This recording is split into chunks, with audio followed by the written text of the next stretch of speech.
The chamber fell silent as the hologram flickered to life. Ambassador Dexler stood before the Galactic Council, his forearms crossed in the Vorian gesture of deep concern. The video showed a human colony ship, the Esperanza, drifting through space. Then it showed the explosion.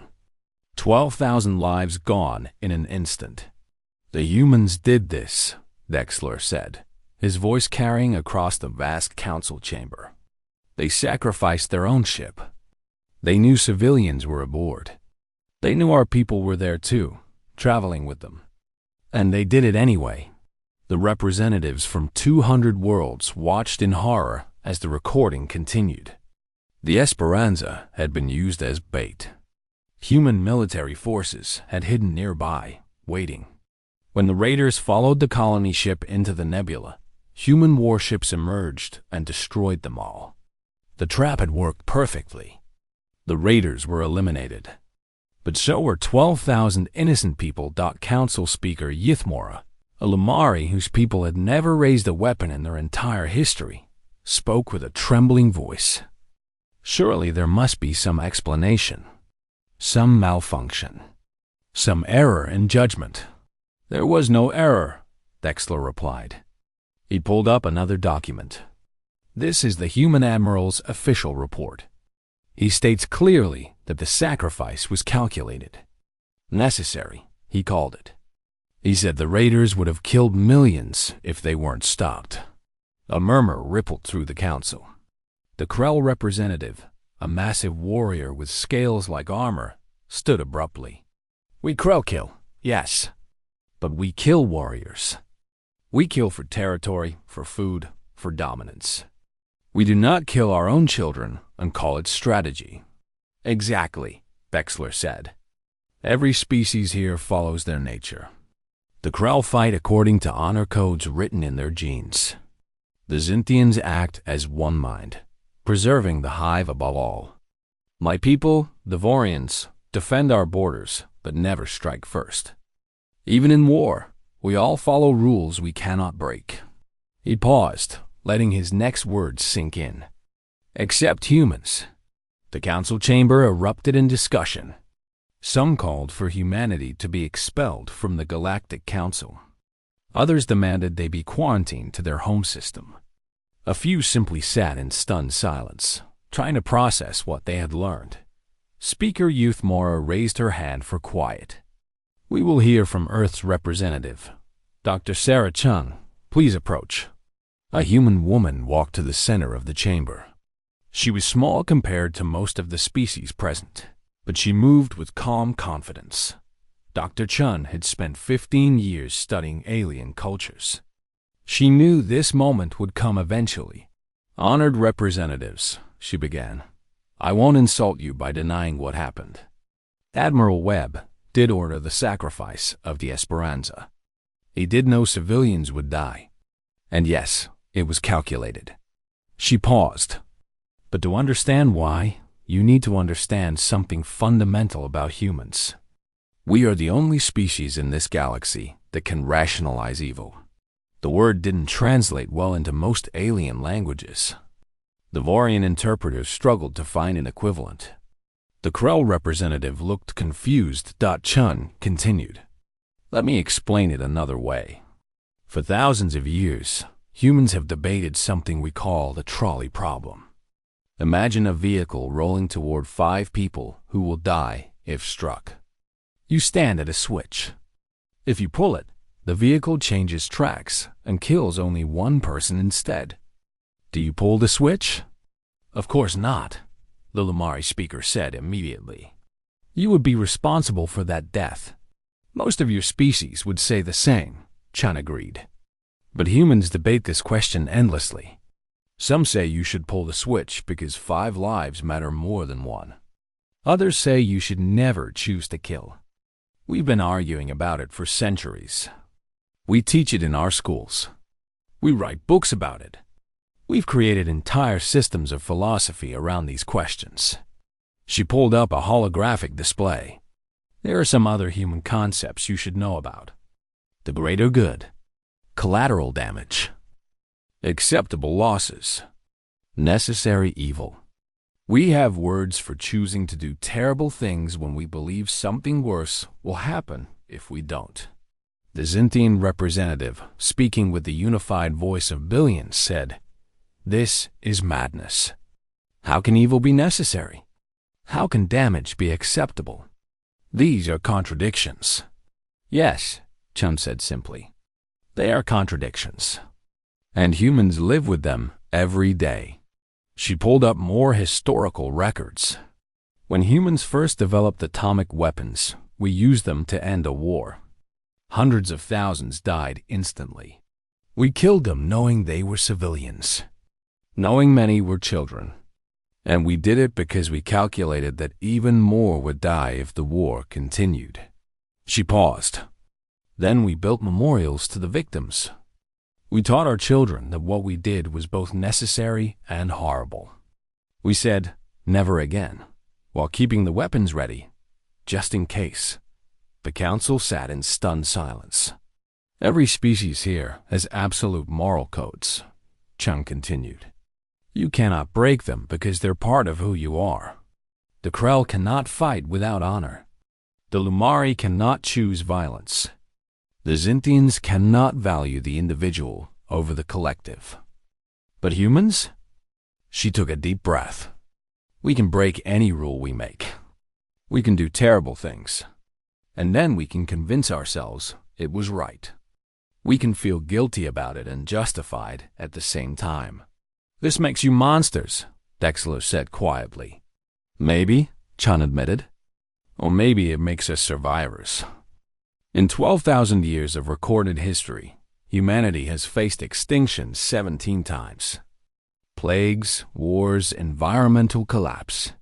We survived all of them, and not always by being good. Sometimes we survived by making choices that haunt us forever. She looked around the chamber at the gathered species. Admiral Webb knows 12,000 people died because of his orders. He'll carry that weight until he dies. He'll probably never sleep well again. But he also knows he stopped raiders who had already killed 8 million people across 4 systems. So he made a choice. A human choice. He decided he could live with being a monster if it meant others could live at all. The council chamber remained silent for a long moment. Finally, the Krell representative spoke. "We must discuss this. The council will recess." As the representatives filed out, Chung could hear them talking in hushed, disturbed tones. Some looked at her with fear, others with disgust, a few with something that might have been pity. She had told them the truth about humanity, and they had no idea what to do with it. 3 months after the tribunal, the alarms began. The Krell sovereignty, the most powerful military force in known space, had declared war on the Galactic Council. Their fleet emerged from hyperspace across 7 sectors simultaneously. Hundreds of warships, each crewed by warriors bred for battle across 10,000 generations. The Council's combined forces rushed to defend their worlds, but they were losing. The Vorians fought bravely, holding defensive positions with precision and discipline. The Zintians threw wave after wave of ships at the enemy, each pilot willing to die for the collective. Even the peaceful Lumari tried to help, though they could only evacuate civilians and provide medical aid. None of it mattered. The Krell were simply too strong, too many, and too skilled. They followed the ancient warrior codes that were encoded in their very DNA: challenge, combat, conquest. They targeted military installations, fought in formations that had worked for millennia, and honored truces when offered. They were predictable, but their predictability came from being perfect at what they did in the council chamber. Now serving as a war room, Speaker Yithmora looked at the tactical displays with despair. Red markers showed Krell victories spreading like a disease. "We're losing 3 sectors a week," she said quietly. "At this rate, we have less than a year before the core worlds fall." Ambassador Dexler stood nearby, one arm resting on his weapon. "We're fighting as hard as we can. My people are dying by the thousands, but we can't match them. Every species here is doing what they do best, and it's not enough." A human officer cleared her throat. Everyone turned to look at her. She was young, an aide to Dr. Chung, but she carried a message directly from Earth. Admiral Marcus Webb requests permission to deploy the human defense fleet. The chamber went quiet. After the tribunal 3 months ago, many representatives had wanted humanity expelled from the council. They had called humans monsters, moral aberrations, philosophical nightmares. Now those same representatives stared at the human officer with a mixture of hope and fear. "How many ships can you send?" Youthmora asked. 47, the officer replied. 47 ships against the hundreds of thousands in the Krell fleet. It seemed absurd. But what choice did they have? "Permission granted," Youthmora said. "But Admiral Webb will answer for his methods. We may be desperate, but we still have standards." The officer smiled slightly. "Ma'am, I think that's what he's counting on." Admiral Marcus Webb arrived 2 weeks later. He was an older man, with gray hair and tired eyes. The kind of eyes that had seen too much and remembered all of it. His small fleet took position in the Andali sector, where 3 council worlds were about to fall. The Krell commander, War Master Throkanal, saw the human ships arrive and felt satisfaction. He had heard of humans. He had heard they were cunning and cruel, but they were also small in number, and his warriors were eager to test themselves against this new enemy. He sent a challenge, as tradition demanded. "Meet us in battle at the Andali station. Fight with honor. Prove your worth." Webb's response came quickly. Challenge accepted. Throkanal led his fleet to the Andali station. 30 warships, more than enough to crush the humans. As they approached, they detected strange signals. The humans had positioned civilian transports around the station. Cargo ships, medical vessels, even a few colony transports. "They hide behind their weak," one of Throkanal's officers said with disgust. "They have no honor." But Throkanal had fought too many battles to be careless. He ordered his ships to surround the station, keeping distance from the civilian vessels.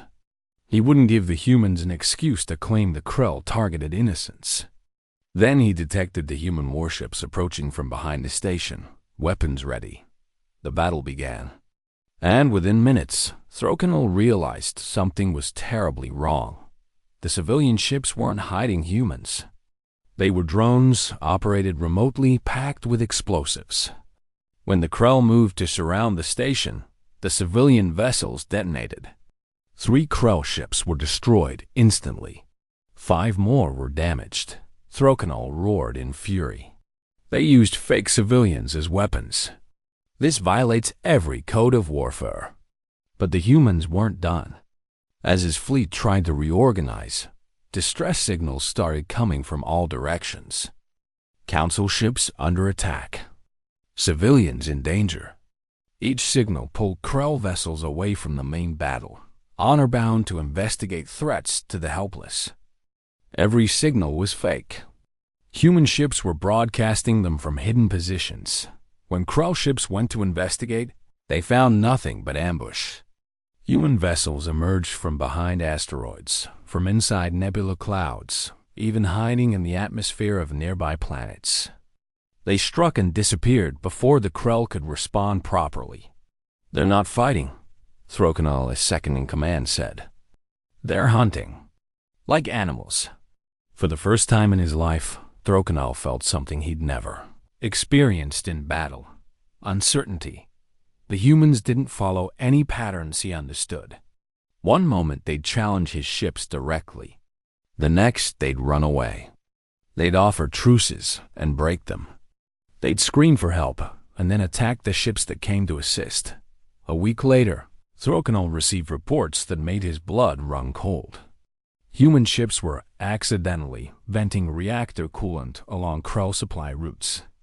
The radiation wasn't immediately lethal, but it contaminated everything: food supplies, water, medicine. The humans claimed it was due to battle damage, but it happened too often to be coincidence. "They're poisoning our supply lines," one officer reported. "Not enough to trigger our bioweapon protocols, but enough to make our warriors sick, weak." Throkenall demanded another direct battle. He wanted to face the humans properly, warrior to warrior. Webb agreed. They met at the Corvin Belt, an asteroid field perfect for capital ship combat. Throkenall brought his finest ships. He arranged them in the traditional Krell battle formation. He waited for the humans to meet him with equal honor. Instead, the humans ran. For 3 days, Webb's fleet fled through the asteroid belt. The Krell pursued, growing more frustrated with each hour. Then, on the 4th day, the asteroids began exploding. The humans had spent 3 days mining the entire belt with explosives. They'd led the Krell into a trap that took days to set up. 7 more Krell ships were destroyed by the 6th week of human involvement. Throkenall stood on his command bridge and stared at the casualty reports. He had started with 300 ships. He now had less than 200. But the losses weren't the worst part. The worst part was the fear his warriors, bred for 10,000 generations to know no fear in battle, were afraid. They didn't understand the enemy they fought. Every instinct they had, every code they followed, every tradition that made them the greatest military force in the galaxy. The humans turned it against them. Throkenall sent a message to the Krell High Command. "I have never retreated from any battle in my life. My ancestors were warriors for 100 generations. But I am requesting permission to negotiate peace." The response came back swiftly. "Denied. Warriors do not retreat." "Then you don't understand," Throkenall replied. "We're not fighting warriors. We're fighting something that has no honor, no code, no predictable nature. They'll do anything to win. Anything at all. And that makes them more dangerous than any enemy we've ever faced." 2 days later, permission for peace negotiations was granted. For the first time in Krell history, they sued for peace not because they had lost, but because they were afraid of what they might become if they kept fighting creatures that had no limits. The war was over. But the Galactic Council faced a crisis deeper than any battle. They had invited monsters to save them, and the monsters had succeeded. Now they had to decide what that meant. Dr. Sarah Chun stood before the full assembly once again. This time, the chamber was packed. Every species wanted to hear what she had to say. They needed to understand what they had witnessed. "You asked me to return," Chun began, "because you want to know how humans live with themselves. After what Admiral Webb did, after the deceptions and the broken truces and the calculated cruelty, you want to understand how we can look at ourselves in the mirror." She paused, looking around the chamber. Some species met her gaze. Others looked away. "The answer is complicated," she continued. "Humans don't just commit calculated evil and forget about it. We've built entire systems to process it, justify it, and decide when it's acceptable. We teach these systems to our children. We write books about them. We debate them for centuries." A holographic display appeared behind her. "Let me introduce you to some concepts that don't translate well into your languages. Necessary evil, the greater good, collateral damage, the ends justifying the means. These aren't just words. They're frameworks we use to make sense of terrible choices." The Zintian representative, speaking with the voice of billions, asked the question everyone was thinking. "But how can you live with such contradictions? How can something be both evil and necessary, both wrong and justified?" "Because humans can hold 2 opposite truths at the same time," Chun explained. "Admiral Webb knows what he did was wrong. It'll carry the weight of those fake distress signals, those contaminated supply routes, those broken truces for the rest of his life. He'll probably have nightmares. Maybe he'll drink too much, trying to forget. But he also knows he saved millions of lives. Both things are true. He's both a war criminal and a hero, and he'll have to live with being both. She pulled up historical records. This isn't new for humanity. Look at this man. An image appeared of a human from centuries ago. He helped develop weapons that could destroy cities in seconds. After they were used, he spent the rest of his life fighting to prevent their use again. He said he had become death, destroyer of worlds. But he also said that if he hadn't done it, someone else would have, and they might have been less careful. This is madness, Ambassador Vexler said. Either an action is right or wrong, good or evil. It cannot be both. But it can, Chun replied. And that's what makes humans different. Every other species here has absolute moral codes written into your nature. The Krell must fight with honor, because honor is part of what makes you Krell. The Lumari cannot choose violence because peace is fundamental to your existence.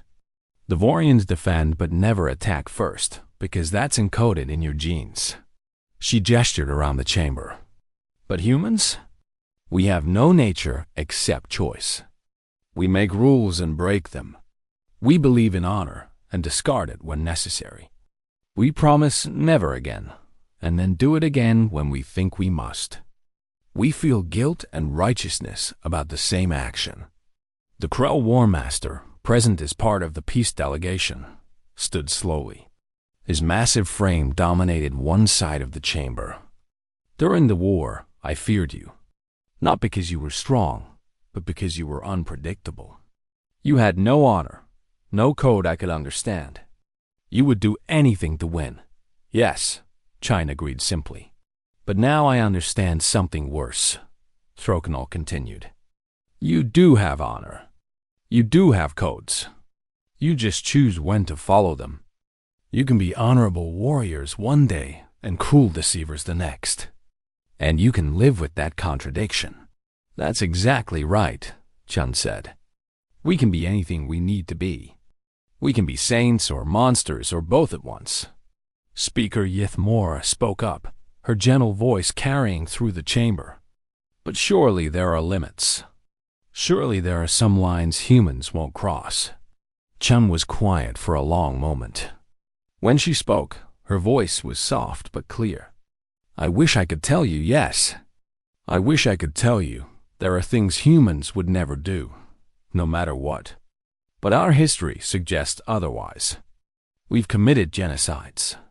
We've developed weapons designed specifically to cause maximum suffering. We've experimented on our own people. And each time, the people who did these things convinced themselves they had good reasons. The chamber erupted in disturbed murmurs. But now I understand something worse, Throkenall continued. You do have honor. You do have codes. You just choose when to follow them. You can be honorable warriors one day and cruel deceivers the next. And you can live with that contradiction. That's exactly right, Chun said. We can be anything we need to be. We can be saints or monsters, or both at once.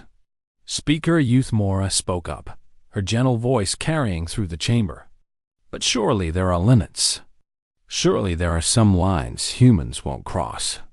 Chun was quiet for a long moment. When she spoke, her voice was soft but clear. I wish I could tell you yes.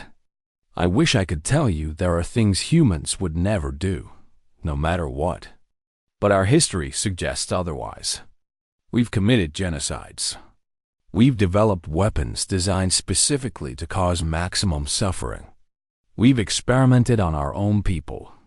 And each time, the people who did these things convinced themselves they had good reasons. The chamber erupted in disturbed murmurs. The signal came from deep space, from a region no one had explored in 10,000 years. It was simple, mathematical, perfect. And it was a declaration of war against all biological life. The Silentium had awakened. No one knew who built it or why.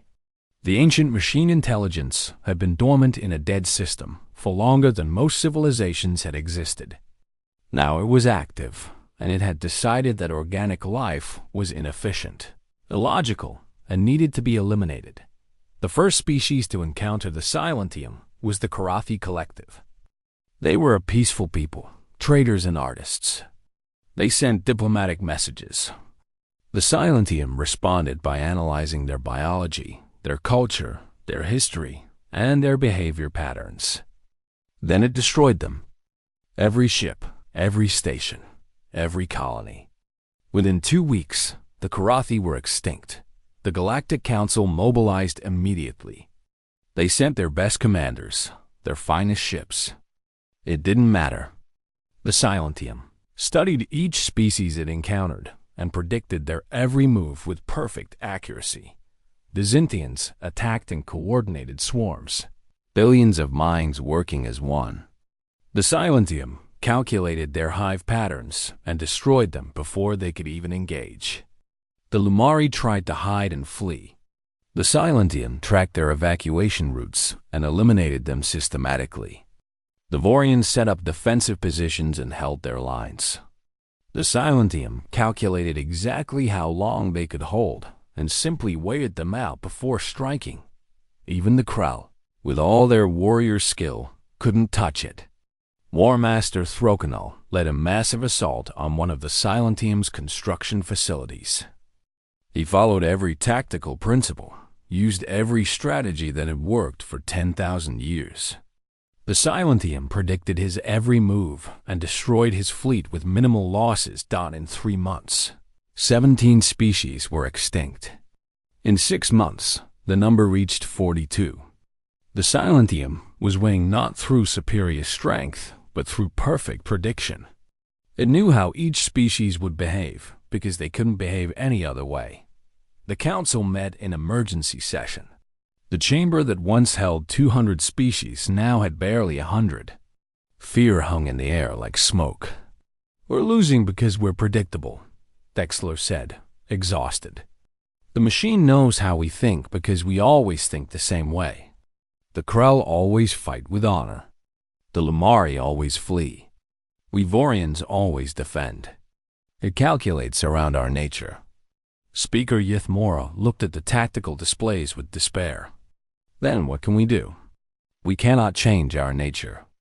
We are what we are." Everyone in the chamber knew what she was really asking. Everyone knew there was only one species that could change their nature. But asking for help from humans again meant admitting something terrifying. Admiral Marcus Webb was already at the council station. He'd been studying the Silentium's attack patterns for weeks.